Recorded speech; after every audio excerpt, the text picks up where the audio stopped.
আশা করি আপনারা সবাই ভালো আছেন। অলরেডি আপনারা সবাই জেনে গেছেন যে ভেরিফিকেশান কিন্তু চলছে, এবং যারা জানেন না তাদের উদ্দেশ্যে আমি কিছু কথা বলে দিতে চাই।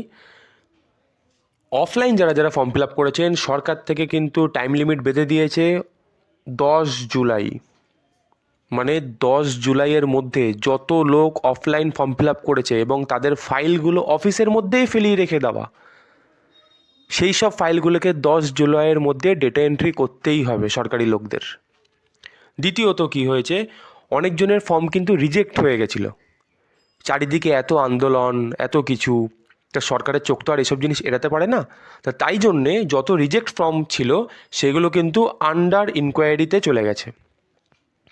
যতই যাই বলি, যতই আমরা মজা ঠাট্টা ওড়াই, কিন্তু যারা আন্দোলন করছে তাদের কিন্তু এটা সত্যি একটা পাওনা যে তারা আন্দোলন করছে বলেই কিন্তু আজকে রিজেক্ট থেকে ইনকোয়ারিতে চলে এসছে। এটাই বাস্তব।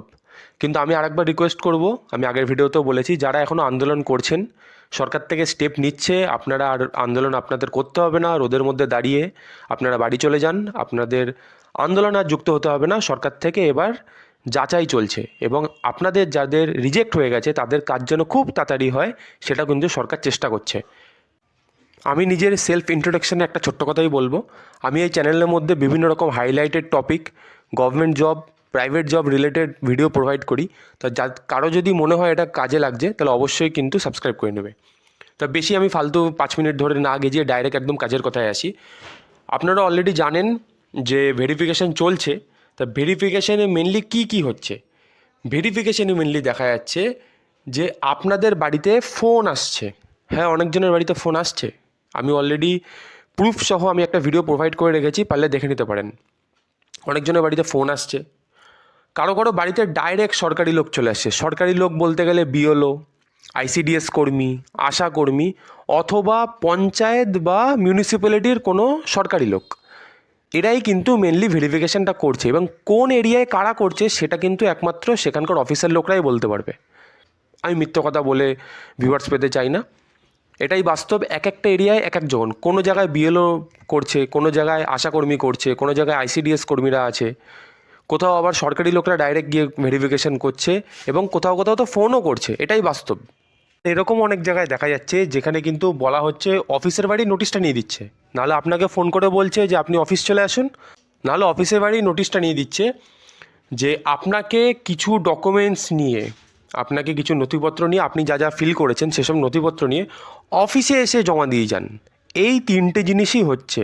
এক, নাহলে আপনাকে ফোন করে ডাইরেক্ট কথোপকথন করে নিচ্ছে, নাহলে যিনি দায়িত্বে আছেন তিনি বাড়িতে ডাইরেক্ট চলে আসছেন ভেরিফিকেশনের জন্য, নাহলে আপনাকে সমস্ত নথিপত্র নিয়ে অফিসে গিয়ে জমা দিয়ে আসতে বলছে। এইবার মেন জিনিসটায় আসি, অফিসাররা যেইভাবেই ভেরিফিকেশান করুক না কেন, তারা মেনলি কী চেক করছে, তারা মেনলি কী জিজ্ঞেস করছে, যতটা এখনও পর্যন্ত খবর পাওয়া যাচ্ছে, মেন কী জিজ্ঞেস করছে বা কী জানতে চাইছে। প্রথমত হচ্ছে আবেদনকারীর আর্থিক অবস্থা কেমন। আপনি হতে পারে আপনার 3-4 তলা বাড়ি, আপনার পারিবারিক কন্ডিশন খুব ভালো, তারপরে অ্যাপ্লিকেশান করে দিচ্ছেন। সেইগুলো একটু দেখবে ওরা, আর্থিক অবস্থা আপনার সত্যি কেমন, বাস্তবে কেমন। এবং সরকারের যেসব নিয়মকানুনগুলো বলে দেওয়া আছে, 25 থেকে 60 যে বয়স আছে তার নিচে ঊর্ধ্বে কোনো রকম কেউ ফেক ডকুমেন্টস শো করাচ্ছে নাকি, এগুলো একটু চেক করছে।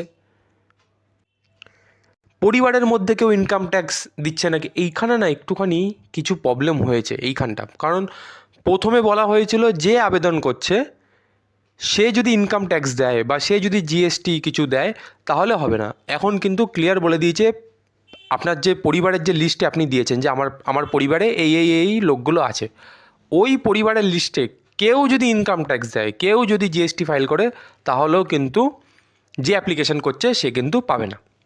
এখানে সেটাই দেখবে যে পরিবারের মধ্যে কেউ কোনো ইনকাম ট্যাক্স দিচ্ছে নাকি, কেউ কোনো জিএসটি ফাইল করছে নাকি।